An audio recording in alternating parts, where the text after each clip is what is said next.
prepare your foods. We have 2 steamers that we're working with. Yeah. And yes, hello folks. Today we're going to be doing a cooking segment. We're going to be working with Chef Joan from Joan's Buns. This is Joan's Buns Incorporated. Yeah. She's also a personal chef. And so one of the things that I've talked to you guys about is my challenge, not just eating healthy, but preparing healthy foods and preparing healthy foods that everyone in the family is going to like. So we're here today, and what are we going to be cooking today, Chef Joan? We're doing a chicken and brown rice, wild rice dish. Chicken and wild rice. Okay, that sounds good. Am I even using the right knife to cut the chicken? Yes. Okay. Well, yes, you can. Okay. Always use a chef's knife. And I never know. I don't ever really sharpen my knives. Like, I have a set of knives that I like. Yeah, I want to say since I was like a freshman in college, and I don't think I ever have sharpened them, and I wonder why it's so difficult. Yes, because those knives are very dangerous. Yeah, for me to cook. No. Okay, and I see you've already sliced up some chicken here. We've sliced the chicken into kind of strips. Right. And so I'm just mimicking that kind of thin strips, about yay thick. Yes. Okay. And we're going to cut those into like cubes. Oh, okay, so I can cut them even smaller? Yes, you can. Okay. I'm glad I'm doing this now. I definitely need a manicure, because I'm looking at this right now like, ooh-wee, something has to be done about this. Okay, so talk to us a little bit kind of beforehand about how we're going to be preparing the chicken and the benefits of the way that you're going to be preparing it. Well, today we're using a steamer. That means we're not using any fat at all. Okay. So that's the healthiest way. If you're trying to watch your fat intake, your calorie intake, you want to make sure you use steam. Okay. Or you can poach. Okay, and what is poaching? Is that Poaching is where you use your hot water and you will put your chicken into it and let it boil. Oh, okay. And with the steamer, your food is actually separate. The steam is coming up from under, and cooking the food that way. Right. And you don't have to worry about it drying out. Okay. Yes. All right. And poaching is a good way too because it doesn't dry out as well. Okay. And the best way to poach your chicken is to use a chicken broth. Okay. Now, what about, is there any particular type of broth, like maybe a low sodium? Because I know some broths can have a lot of sodium in them. The best way is to boil your chicken and use your own broth. Okay. Yes. Okay. And what you can use is you can take that chicken broth and you can strain it. Okay. And get all the heebie-jeebies, all the fat pieces out. Because I know, like, a lot of times I'll put my chicken in a crock pot if I just know, I don't know how I want to cook the chicken, I just need it cooked and take care of it when I get home. I put the chicken in the crock pot. So you're saying I can save that extra, just strain it and use that. What you can do is you take a mirepoix, and that's your onions and your celery and your peppers, and you put that in the onion, celery, and carrots. Okay. And you put that in the water, and you boil your chicken. Onion, celery, carrots, put that in the water, boil the chicken. That's your mirepoix. And that's called a mirepoix. You know, I thought you said Jamiroquai.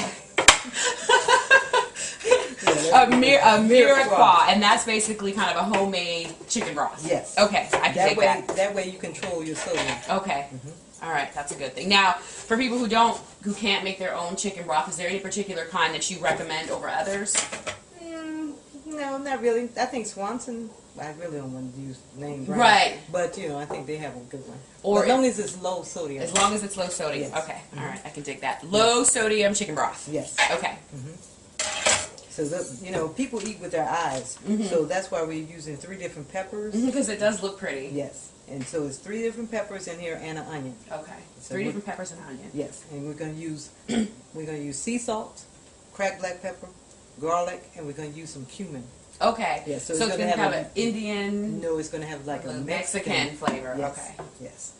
So, yeah, it smells fantastic, and we haven't even cooked anything yet. And we're using the brown rice because it's more nutritious than the white rice. All right. And it has a lot of protein in it. It has 3.5 grams of fiber per serving with the brown rice. So that's what you want to do when you're trying to lose weight. You want to have meals that will fill you. Okay. Yeah. Without having a lot of calories. Right, because the white rice has a lot of like starch in it and stuff like that, and that's what we want to avoid. Now, what is it about starch that prevents you from losing weight or makes you gain weight? With the starch, it seems like it clings to your insides. Yeah. And you know, that's kind of interesting you say that, because when we were talking with Sabrina, the personal trainer, she was saying that like one of the pivotal things about losing weight is to be able to expel. Right. So it seems like the starches actually keep you from being able to they cling to expel. Right. Say like with your colon, it would cling to the inside of your colon. That's where the colon cancer comes from. That's so why you just got a whole bunch of crap in there, literally, that your body can't get rid of. Right. So when you're using your whole grains and fiber, you have more fiber in your whole grains. So when they go through your colon, it kind of like a scrub pad. It just scrubs it, pulls it on out. Okay, is that what makes corn good for you? Does corn help clean you out? Because corn you can't digest. No, not corn. Okay, no. I was just curious. No, it's not good. I wouldn't use that. Okay. Yeah. So that's what you would do. You use a lot of whole grains. Eat organically if you can, only because of the pesticides. Right. You don't want to get a lot of pesticides. Okay. All right. So the key here with the food is eat food that will fill you up, but not literally stay in you. Right. You want to go in and come right on out. Yeah. Come right out. Okay. Yes. All right. That makes perfect sense. So now we're ready to put our chicken in. Okay. Just stick it in the steamer? Yeah, just put it in the steamer. Interesting. And I think I bought this steamer at an Asian food store for, I want to say, I think like $17. It was less than $25. I remember that. I bought it several years ago, and I've just now started using it. And this is what I use. This is what you call a bamboo steamer. Now with this, it has 3 levels, the same as yours. And when you're preparing your food, whatever needs to cook the longest goes on the bottom level. Okay. Yes. The closest to the heat. Right. Okay. Okay, and whatever needs the least, you will put on the top. Okay, great. All right, let me turn my alarm on my phone. And actually, this is since we're talking about food, one of my things is I try to eat 5 times a day, so I set my alarm on my phone for every 3 hours. So that's what this annoying sound is. It's my phone telling me, Heather, you need to eat. So that's just another good tip that you can utilize. Utilize the alarm clock on your phone. If you're not used to eating several times a day, this is a really good way to remind yourself. And it doesn't cost anything extra. If you already have a cell phone, then you have an alarm on it. Okay. And so the chicken, we just kind of leave it in here and let it do its thing? Yeah, usually with the chicken breast, it takes like 12 minutes. And you want to make sure your chicken is 165 degrees. So I guess I should buy a thermometer. Yes. Okay. That's what this is. Okay. And this one, not only does it give you, when you turn it on, the temperatures of the food, but on here, it tells you about all the different meats. Oh, okay. And what temperature it should be at. Okay. Here you got your beef, your veal, your lamb, your pork, and your poultry, and your fish. Now, I have a question. I mean, I don't know if it's unorthodox, but Stay in this. in this over here. Oh, and when you're losing weight, does it matter if you have foods that are rare or cooked? Like, does it the Well, with the rare foods, you're going to get more roughage. Okay. So that'll give you more fiber. So actually, the less you cook your food, kind of the better. So is that what the whole raw food movement is about? Don't cook it because you'll be able to get food that's going to help you most easily expel out of your body. When you don't cook, the less you cook the food, the more vitamins you retain. So from the sense that I'm getting in a nutshell, it seems like the key to weight loss is literally being able to get rid of stuff. Yes. Huh. Yes. That's interesting. That's Yeah. Okay. Okay. It's all down to coming on out, going in and coming right on out. Yes. Okay. So now we have to prepare our brown rice. Okay. And we need this for 90 minutes. Okay, so what do we got here? So we're not doing a traditional or the normal brown rice. We actually do have a microwavable one, which we talked earlier, and you said this is not as good as cooking just your regular brown rice. Right. Because it has sodium. Right. But it's still better than eating with white rice. Yes. Okay. Yes. All right, good So to know. you want to use that. That's quick. If you have, you come in from work and you don't have that much time, that's a good thing to do. Okay, so this is a good alternative if you're busy. And I'm going to be honest, I still don't know how to cook brown rice properly. It seems like no matter how much I cook it, it's never cooked all the way. Okay. And so I would definitely, I need a brown rice cooking course, or maybe do they make cookers just for brown rice? Yes. Well, I'm not sure for brown rice, but I know that you have a regular rice cooker. Yeah, I have one for regular rice, but I feel like I could definitely use one for brown. Okay, so this we're going to put in. I use Uncle Ben's. And to me, Uncle Ben's has the best brown rice. Okay. Yes, it cooks perfectly each time. Maybe we'll do another segment where you teach me, we teach everybody how to cook brown rice properly. Okay, so we're going to go put this in the microwave for 90 seconds. Okay. And we'll check on the chicken. And you said the chicken needs to cook for 12 minutes, right? Okay, and get to 160 degrees. Yes. Okay. Yes, we need to do that. Okay. Yeah, it's getting there. That's crazy to cook chicken like that. I've never... Really? Yeah, I've never cooked it like that. Now, I've sauteed vegetables before using water, but I've never, I don't know, maybe psychologically I think a meat, you gotta have, I don't know, at least spray the pan with a little grease or, you know, something like that. This is the healthiest way. Okay. Because you don't have any fat. Okay. No fat at all. So when we take that out, we put that in the pan, and then we're going to mix everything, combine everything together. Okay. See, this way you can control all the sodium. Mm-hmm. Put in as much as you want, you can take out as much as you want. Okay. I can take that. Yeah. So And I like having control. Yeah. And you have to make sure you read your labels. Yeah. You have to read your labels. Because if you, that's where we mess up. Because when I first started cooking, I started reading labels, and then that's when I realized, because I watch my salt intake, that's one thing I have to do. And so when you look on there, I like French fries, but I put them in the oven. Okay. I don't fry them.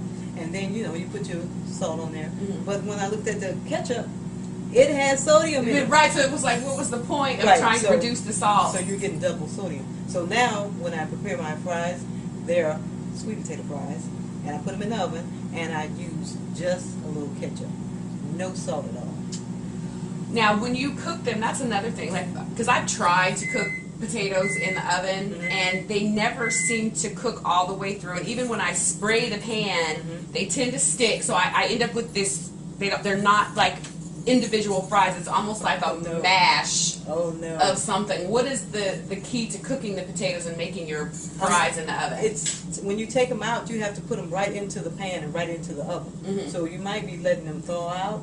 That's what I'm thinking. I could, because I tend to move on to other stuff, so they may sit there for a minute. So you're saying cut them up, put them in there, and cook them for how long on what temperature? It depends on the potatoes. Okay. Well, if we're going the healthier route and do the sweet potato, I usually use like 30 minutes, 30 to 40 minutes. Okay. It depends on how crispy you want. And at what temperature? At least 350. At least 350. Okay, 30 minutes at 350 to cook some oven-baked sweet potato fries, which Yes, I would love. That sounds good. I would love to try that. So the microwave is just beeped, so I think our rice is ready.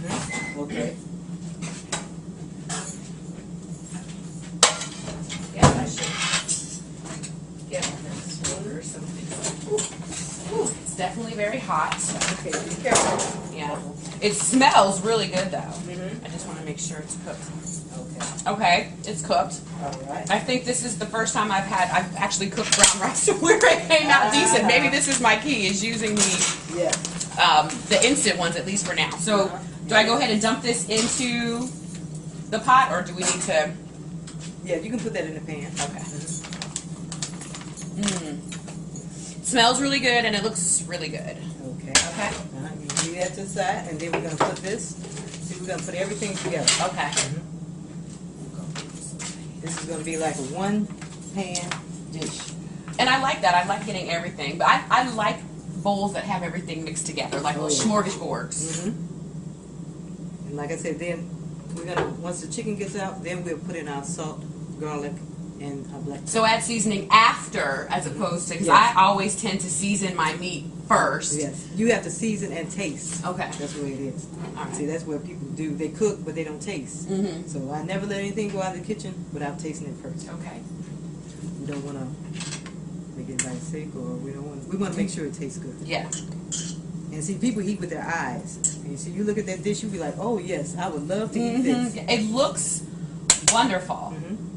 In fact, let me just go ahead so you guys can get a close-up of this. Just all of the colors and everything. And like I said, the smell is out of this world. Yummy. And I'm hungry too, so this is right on time. Okay. There we go. Okay, so here is our finished product. And like we said before, very, very, very, very minimal fat. The rice that we used has only 2.5 grams of fat per cup.